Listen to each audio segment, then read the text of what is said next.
So the one thing I want to show you is this video down here. Oh, I gotta move my mouse over there. So this is called Able Me on the Go or something like that. Or maybe, maybe it's just not gonna work for me today. Come on. Okay. I'm gonna have to pull it up on the internet by itself. So this first one here talks about how he uses his voice to control different things in his environment. For example, the hospital bed will raise or lower, turn on his TV, change the channel, adjust the lighting. And this video here is a young woman who shares about how environmental controls help her in her everyday life. Just as simple as lowering the blinds or putting up the blinds. So having that independence available to you as an individual with a physical disability is so important. I really want this one to play. So I'm going to hopefully open this one up in a, oh, come on, computer. I think if you put in present mode, the link will Let's see. Now go back. Yeah, it's present mode on the screen up here, but it's not playing, which is weird. Yeah. You can play it from there? All right, I'm going to Teams, guys. Going to Teams. I'm going to mute my screen because I don't know what's going to pop up when I click on Teams. Hopefully nobody's great, right? Okay. Thanks, guys. Teamwork makes the dream. Or in this case, the YouTube videos. Okay. Yay. A click-on and a jelly bean switch.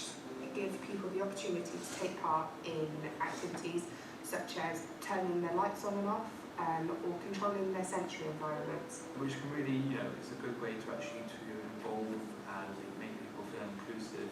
The jelly bean switch and the click-on can be used in many varied ways, such as controlling the TV.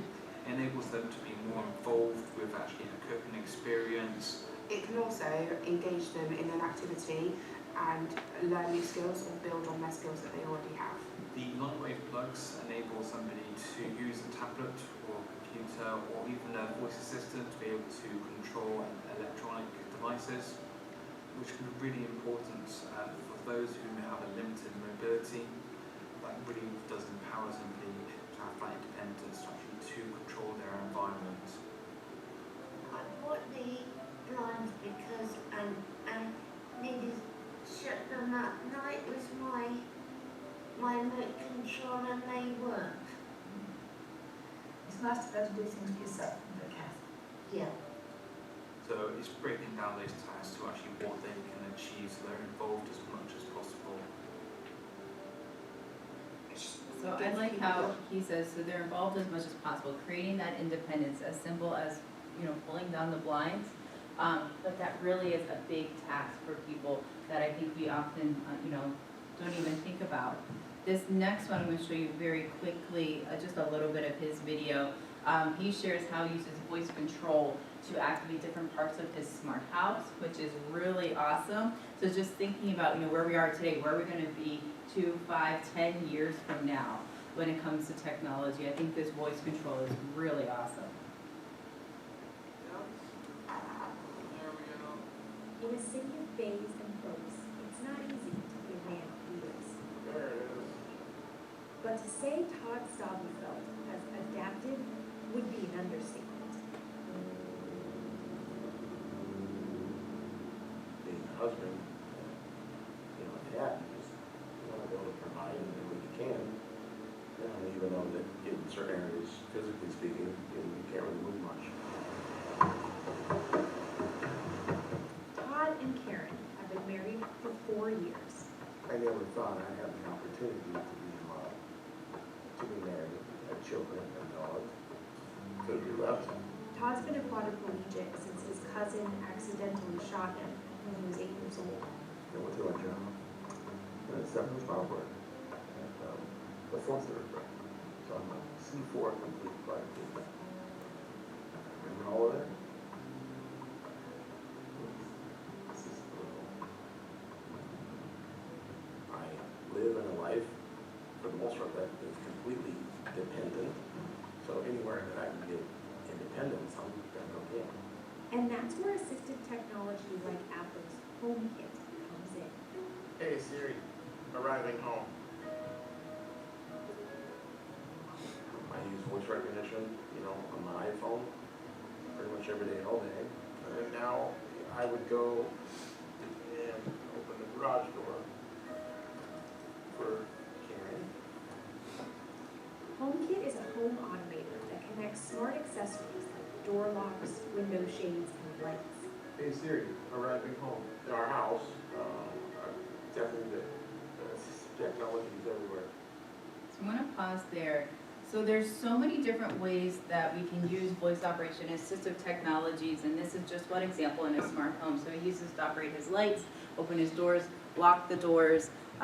It's so neat, to think about all the things that he can control with voice recognition. He also uses it to do all of his work. If he works from home, he sends, I think they said over 150 emails a day through his device that uses voice to text options.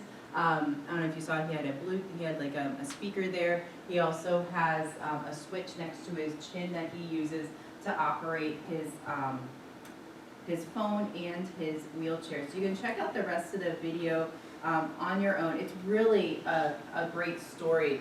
So as we end here today, I want you guys to send out a takeaway tweet. What's one thing that you can carry on into your classroom, whether it's a mindset shift, whether it's a tool, whether it's something that made you go, oh, okay, I got this, or an aha moment.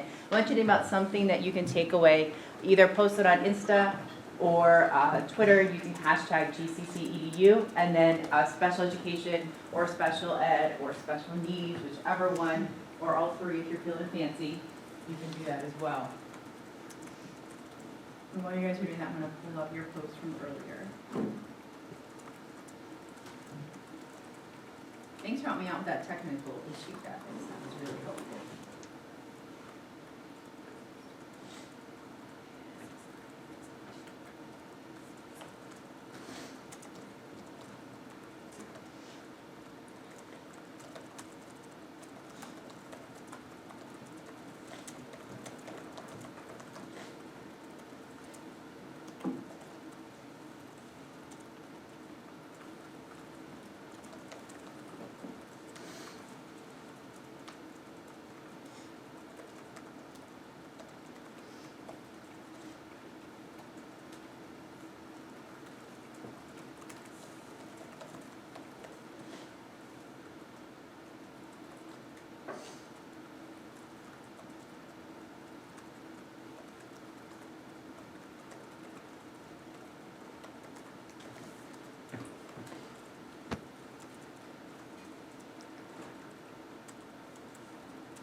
Emily and Bailey, I'm glad you guys mentioned earlier that just because someone has a physical disability doesn't mean it doesn't relate to their intelligence. That's excellent. Lots of people talking about organizing space, organizing the physical space of the classroom, making sure everyone can access everything. You have a couple new results here. Becca, nice screenshot here. Very cool. Nice way for students to have adaptive manipulatives. As independent as possible. Great takeaway, Hannah. Yeah, Rebecca, same. Independent as possible. Promoting that independence for our students.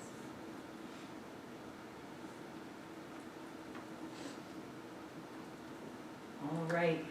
Friends, as you finish up your tweet, I want to thank you for your hard work today.